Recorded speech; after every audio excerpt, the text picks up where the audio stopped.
Alfred came in. I was really, really busy. Alfred came in. There were a few incidents before that kind of I had a leather jacket disappear because Alfie would wash my car. He'd be left alone in the back. I trusted him implicitly, as I had with most people. Trusted him implicitly. I had a couple of jackets disappear at the back, but I never ever thought it would be Alfred. I always thought we'd misplaced it or it was given back to customers or whatever. Anyhow, we were really busy. Alfie came in and we sent him off for change. And he never came back. And came the afternoon, he's probably going to come back and tell me he was mugged or robbed or whatever. But Alfie never ever came back, and I was incredibly disappointed. And I gave him until about 3-4 o'clock. And I said, if he doesn't come back, I'm going to lay a charge against him, not because I want to, but because I really feel I have to. And I went up to the police station. I laid a charge against Alfie, which tore me to pieces. And they arrested him, I think the next day. I can't even remember. Yeah, and that's really basically it. And since then, what has been your contact with him? I actually saw him the day he was being arrested, and I kind of just slowed my car down next to him and I rolled my window down. My heart went out to him because it's not the way I wanted to see him. It's not what I expected from him.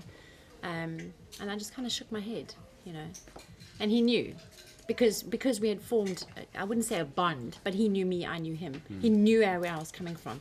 I would have done anything to help him, as I do for most. And they took him away and then they released him. I'm not even sure, I think maybe a week later. And I expected him to come and say sorry or whatever, but he never did. And I stopped him in the road and then he apologized and I said, I forgive you, it's one of those things. But I'll never ever trust him again, never, obviously. So, yeah. And to this day? To this day, he walks past, he greets, he's human, I greet him back. But yeah, as far as helping him out is concerned, I don't think I will again. And how do you feel about the change of relationship? It's awful. It's awful because Alfie's so well known in the neighborhood. There are people that like him, there are people that don't, for their own reasons. And it's not nice to, kind of not have a relationship with everybody in the neighborhood, no matter who they are, no matter what they are. I mean, I had an incident where one of my cell phones was stolen from behind the counter, and Alfie was the first one to jump up, and he was prepared to go to jail. We ran the streets of Muizenberg. We caught the guy, and Alfie was prepared to beat the guy to within an inch of his life, because he stole my phone.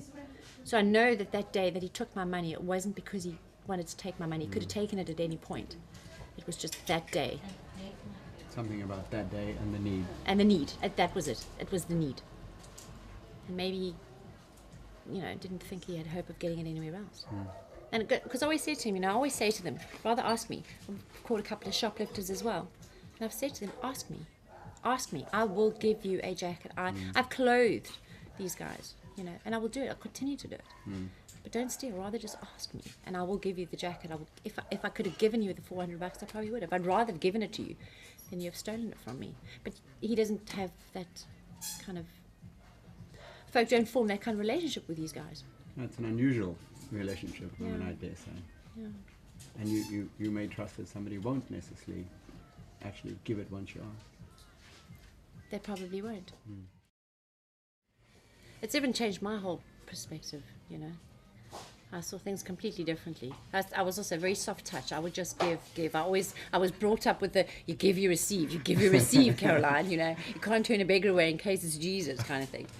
And this has toughened me up, believe it or not, but it's also made me better. Yeah, which led to the motivation to help Alfred in the way you did. Tell us about that. Help Alfie in the way I did.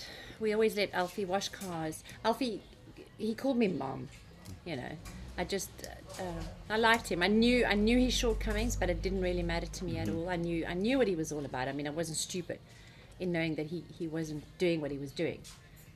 But I still admired the fact that he wanted to work and help himself. And in that, I helped him too. He at times he is real, because the other street people that run with him, he's kind of a protector. I don't know if you found that, Rob. Yeah. He wanted to help not only himself, but all those, and he was a protector. And that's what got him into a lot of trouble, and that's what got him into trouble the day that he had a run-in with the security. The security didn't want not only just him, but the two people that he was with on the street. So and that escalated into a riot, a miniature riot. I just went outside and asked him just to move it away from my shop. And then I was accused of, you know, adding to the decay of Musenberg and supporting crime, and I can't tell you what all. Yeah. You know. And that's definitely not how you saw it. Absolutely not. And I made a point of letting them all know that that's not how I saw it at all. You know, each and every single one of us has a human right, a constitutional right. We have a right, whatever that right may be. And one of them is freedom of speech, which they never ever really allowed Alfie to do. And but then, of course, a few days later, he really disappointed me. I just believe everybody deserves a chance, and Alfred came across as one of those who was real, and he might still be, you know, but his motivation behind what he did, he had his reasons, and for that I've forgiven him, obviously. But he was willing to work. You know, he wasn't one that would come in and give me a mile-long story, because you got some that come in and give you the entire life history from cat to goldfish.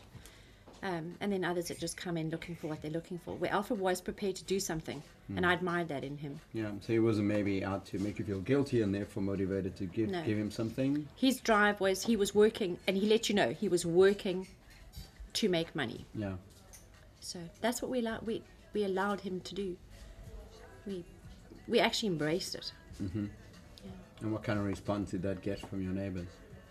Not a very good one. I mean, I can remember having a screaming fight with grid security outside, you know, because they treated him and others like him completely differently, which I didn't really agree with. Yeah. You know, so. What did that treatment look like? Just differently. You know, they didn't respect his human rights, for one. So these were security officers who were walking around the neighborhood and the street. And the minute they saw anybody taking care of nuisances, as you may say. Yeah. I think I'm needed. Well, Huh? Go ahead. Go away, we can cut in place. She's bringing clothes. Are you taking clothes? Is that cool? I am, yeah, but not today.